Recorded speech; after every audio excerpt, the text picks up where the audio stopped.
బంగ్లాదేశ్ విధ్వంసం వైపు అడుగులు వేస్తోందని ప్రతిపక్ష అవామీ లీగ్ మండిపడుతుంది. ఫిబ్రవరి 12 సార్వత్రిక ఎన్నికల షెడ్యూల్ ప్రకటించడంతో మాజీ ప్రధాని షేక్ హసీనా పార్టీ అటు యూనస్ సర్కారును ఇటు ఎన్నికల సంఘాన్ని తీవ్రంగా విమర్శించింది. యూనస్ ప్రభుత్వం నిర్వహించేవి ఎన్నికలు కావని, అక్రమ పరిపాలనను బలవంతంగా దేశ ప్రజలపై రుద్దుతోందని పేర్కొంది. యూనస్ తాత్కాలిక ప్రభుత్వాన్ని కిల్లర్ ఫాసిస్ట్ రెజిమ్గా అభివర్ణించింది. బంగ్లాదేశ్లో ఫిబ్రవరి 12, 2026న జరగనున్న సార్వత్రిక ఎన్నికలను బెంగాల్ మాజీ ప్రధాని షేక్ హసీనా నేతృత్వంలోని అవామీ లీగ్ పూర్తిగా తిరస్కరించింది. మొహమ్మద్ యూనస్ తాత్కాలిక ప్రభుత్వాన్ని కిల్లర్ ఫాసిస్టు సమూహమని, ఎన్నికల ప్రక్రియను చట్టవిరుద్ధమని తీవ్రంగా విమర్శించింది. హసీనా తొలగింపు తర్వాత జరుగుతున్న తొలి ఎన్నికలపై ఈ బహిష్కరణ రాజకీయ ఉద్రిక్తతలను పెంచుతోంది. గురువారం ఎన్నికల షెడ్యూల్ విడుదల తర్వాత అవామీ లీగ్ మండిపడింది.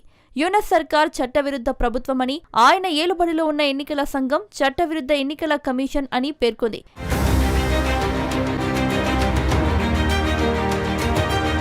యూనస్ ప్రభుత్వం దేశంలో పారదర్శకత, తటస్థత, న్యాయమైన పోటీ లేకుండా ఎన్నికలను నిర్వహిస్తోందని ఆరోపించింది. ప్రస్తుతం అధికారంలో ఉన్న అక్రమ పాలకులు పూర్తిగా పక్షపాతంగా వ్యవహరిస్తున్నారని, వారి ఆధీనంలో న్యాయమైన ఎన్నికలు జరుగుతాయని అనుకోవడం అసాధ్యమని అవామీ లీగ్ పేర్కొంది.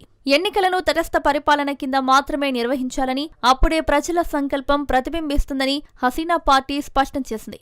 అదే సమయంలో ఇటీవల భారతదేశంలో నివసిస్తున్న హసీనాపై నమోదైన కేసులు కల్పిత కేసులని వెంటనే ఉపసంహరించాలని ఆ పార్టీ డిమాండ్ చేసింది.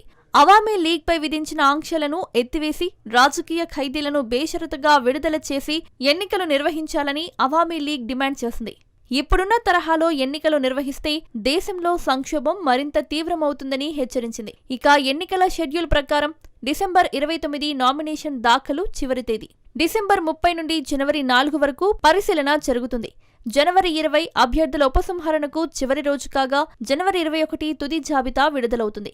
ఎన్నికల ప్రచారం జనవరి 22 నుండి ఫిబ్రవరి 10 వరకు కొనసాగుతుంది. ఫిబ్రవరి 12న ఉదయం 7:30 నుండి సాయంత్రం 4:30 వరకు ఓటింగ్ నిర్వహిస్తారు.